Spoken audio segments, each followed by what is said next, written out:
Do you think that the House settlement paves the way for the greater separation of the P4 and everybody else? And if you want to be a P4 into a P5, is there a mechanism for you to say, look, we're Boise State, we're Fresno State, we're one of these teams, we're going to put up the capital. We'll do it. You let us find the money. You just make sure that we have a seat at the table. Yeah, and I think a great example of that is we've seen SMU basically do that, right? And work to great success of, giving up a lot of money to join the ACC. We'll fund it ourselves. We've got the money. We'll figure out a way to do it. And they make the playoff in the first year.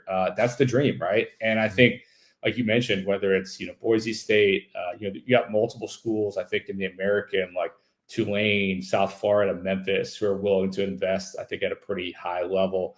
But yeah, I think that's part of it. It's like, I think maybe better than any other previous period, I think, in college sports is a lot of people want to pretend like there's something or feel like they're in the big kid club. Well, now you're able to kind of show it in a very clear, decisive way. Are you spending or are you not? Are you opting in or are you not? And I do think the divide will grow even greater between the haves and the have-nots. That's not new. I think it's been happening for a while, but being able to spend, say, $13 to $16 million just on rev share on your football team compared to some schools that can maybe only pay $1 to $2 million, if that, it's a massive difference, especially as that adds up over time as you add different players who want to make money versus going to schools where you can't.